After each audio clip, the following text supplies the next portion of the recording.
créer des activités qui tournent autour de la récupération et du recyclage, et des activités liées à ce secteur. Donc une vingtaine d'entreprises qui ont été contactées,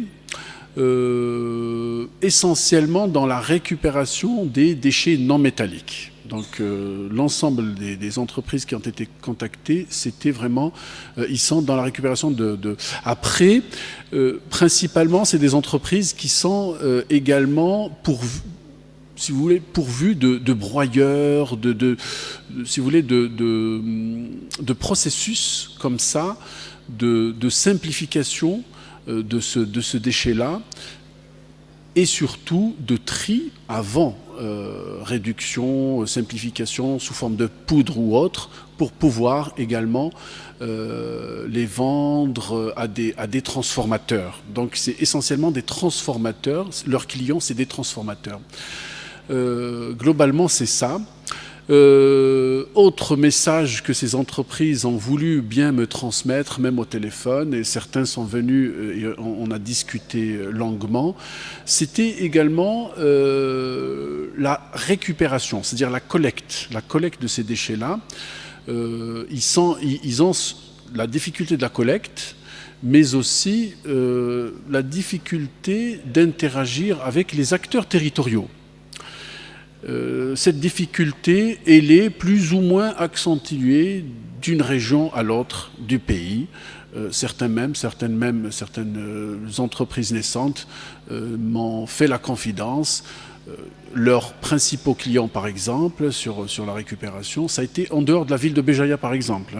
D'autres, oui, Béjaïa, mais également ailleurs. Donc, c'est des petites entreprises, mais qui ont déjà des fournisseurs sur plusieurs régions du pays.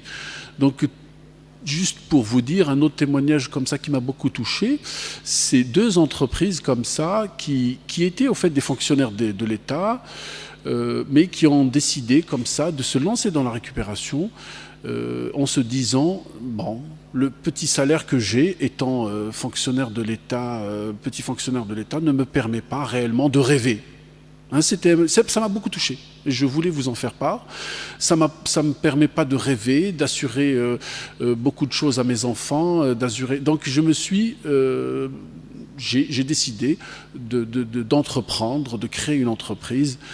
C'est quelqu'un qui a aussi une vraie casquette environnement, protection de l'environnement, et donc il a choisi ce domaine-là.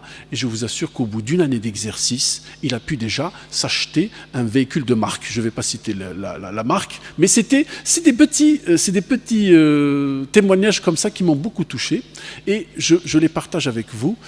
Et voilà, donc j'espère pouvoir les avoir comme ça pour des interviews que je mettrai volontiers sur le site de l'université. La Web TV est là, je les remercie énormément pour tout l'accompagnement, la Web TV de l'université.